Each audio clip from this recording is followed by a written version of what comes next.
Eczema is a painful itchy rash that can interfere with your daily activity. In the next few episodes, I'll try to educate you on how you can avoid it, treat it, and prevent it from affecting your daily life.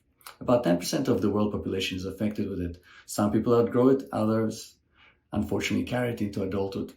Even though it's not an allergy, there are certain triggers that can influence it, and there are certain reasons why we should try and treat it aggressively early on. One of them is the theory that leads to the atopic march. If you don't treat eczema in time, allergens can enter through your skin and develop a generalized immune inflammatory reaction that will lead to the atopic march, which can start with allergic rhinitis, like hay fever, and later on progressing to asthma or its milder form, hyperactive airway disease. So it's important for you to treat it early on from childhood. Some allergens could be food, like eggs, milk.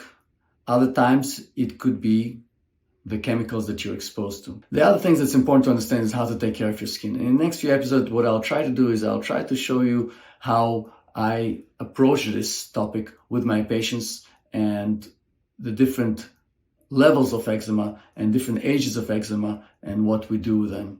So stick on.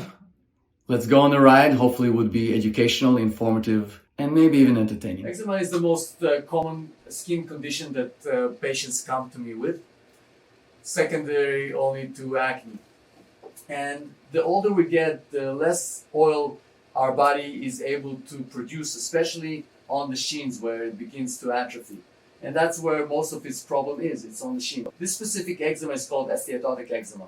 And it looks like there is little cracks in the surface of the skin. What I want to show you is how to properly take care of skin. Как правильно следить за кожей. В первую очередь, не пользуйся горячей водой. Don't use hot water. Не больше, чем 5 минут купаться. Купайтесь не больше 5 минут. И на это место, on this area, не использовать мыло. Don't use soap on there. Мыло только там, где складки, folds. You don't need to use the soap in this area. Just water. And not hot water. And not more than 5 minutes. After you shower, после купания, you don't dry yourself. Не вытираешь. You leave the skin wet, damp. You throw it like a windshield wiper, как дворник. And better if you do it with a cool water or cold water. It's healthier for the body also. Now, after it is wet, what you do, oil and water don't mix. Масло с водой, они не совмещаются. Поэтому you put a little bit of oil. And this is just an example of an oil that I like. It's a massage oil, and you put it on top of the area. You put it on top. Now what you did, что ты сделал, это ты сделал охрану, defend. И тоже сделал как greenhouse, теплица. И ты закрыл вот это вот воду, которая у тебя теряется, потому что у тебя там cracks, у тебя там трескается кожа.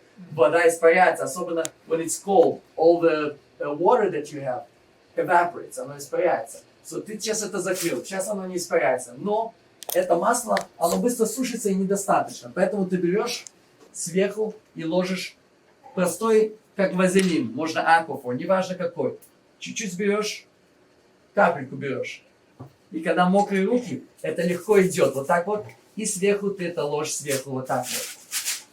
И каждый раз, после этого, что ты купаешься, без гормональной мази, и это все у вас пройдет.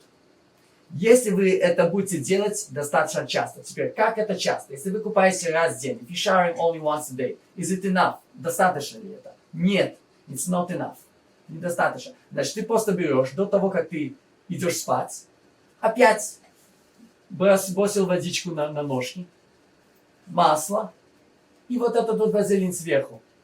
Утром встал, то же самое, бросил водичку, масло, и потом сверху этого вазелин. И натуральный способ ты видишь, оно идет. И потом только раз в день будешь это делать после купания. Но вначале надо немножко, чуть-чуть больше ему дать. Water, потом oil, потом the moisturizing cream. Окей? Как долго это надо делать? Так же, как надо чистить зубы. Пока они есть, надо чистить. Так же и с кожей. Пока кожа есть, надо это за ней следить.